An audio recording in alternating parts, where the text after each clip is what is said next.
Humans have existed for millions of years as part of nature. But then something changed, and in an incredibly short amount of time, we terraformed this planet and designed it to fit our needs.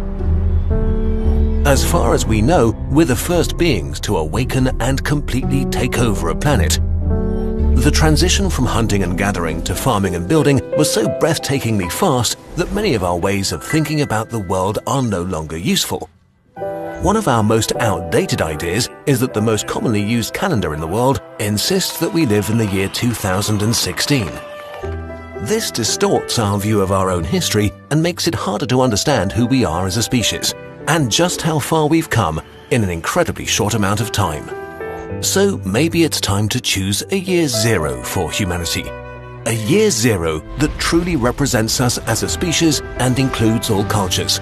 A year zero that marks when we began building our own world on top of the old one. 12,000 years ago, hundreds of humans came together in the hills of southern Anatolia. They were hunters and gatherers without knowledge of agriculture or metalworking. All they had were tools made of stone and wood. But they built humanity's first big construction project, 7,000 years before the pyramids were built in Egypt. Spread over 300 meters, our ancestors erected circles of massive stone pillars, each of them up to 6 meters high and 40 tons in weight, decorated with artful pictograms and stone carvings of animals and mythical creatures. We have no idea how they were able to do this. It was probably a project of epic scale for the Stone Age, requiring a level of organization we didn't know early humans were capable of until we found this site. So, why did they build it? The most popular theory is that this was the first temple of humanity, dedicated to long-forgotten gods. We only know that this construction project, the first of its kind, marks the beginning of a new era.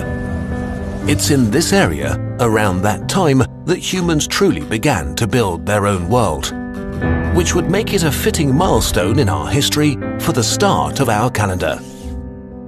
This moment in time is so distinct that scientist Cesare Emiliani proposed that humanity should switch to what he called the Holocene calendar by adding 10,000 years to our current Gregorian calendar. We don't need to change our well-established days and months, and religious calendars could stay the same as well. But for all official purposes, our current year would be the year 12,016 of the human era. This would drastically alter how we think about history and how it feels. Let's take a very brief look and move through our new history from our new year zero. 12,000 years ago saw the beginning of the first construction project kicking off our history. It would be in use for about 2,000 years. It took nearly a millennium until Jericho, probably the first city on Earth, was founded in the year 1000 after the start of the human era. Progress was still very, very slow at this point. Over the next 1,000 years, more and more permanent settlements appeared around the world, and more plants and animals were domesticated as agriculture spread. Evidence for trade over thousands of kilometers has been found from this period. Around 5 million humans were alive at this point in history, fewer than live in London today. Technology advanced constantly at a slow pace. Pottery became widespread. The first cultural communities appeared in China, India, and the Fertile Crescent. Around the year 4000, 8,000 years ago from today, humans started to use metal for the first time, learning to mix tin and copper and kickstarting what we know as the Bronze Age around the year 5000. The first proto-writing emerged and the wheel was invented. In South America, the Chinchorro culture started to artificially mummify humans 2,000 years earlier than in ancient Egypt. The first high cultures began emerging around the year 7000. The Indus Valley Civilization, ancient Egypt, the Minoans in Greece, and the Sumerians in Mesopotamia. Stonehenge was built in Britain, and the first dynasty in China began. Ötzi the Iceman lived around this time. What we consider history now started, and things began picking up pace as the world population rose to over 30 million.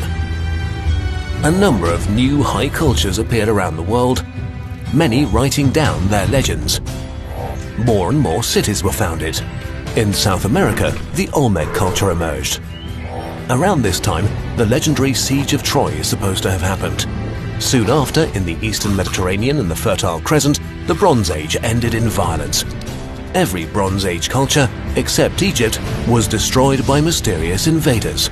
Writing and progress froze for hundreds of years. Around the year 9500, what we consider Western culture began. The Greek city-states beat off the Persian invasion and triggered their golden era, ended by Alexander the Great around 9700. 100 years later, Rome destroyed Carthage and became a dominant force in the world. Caesar was murdered in the year 9956, while the world population had risen to about 300 million people.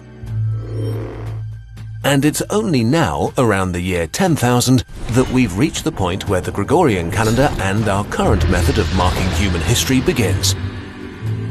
A mere 2,000 years from now, humans will walk on the moon. If we think about history as we do now, we are underplaying 10,000 years of human progress and development.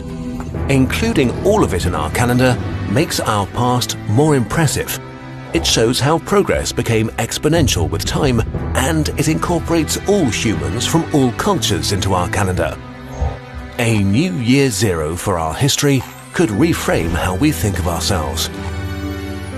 As a building project that started 12,000 years ago, when for the first time our ancestors came together to carve a temple out of bedrock with tools made of stone, not knowing what they would set in motion, where it would lead us as a species. From building the first temple to ships flying beyond the sky.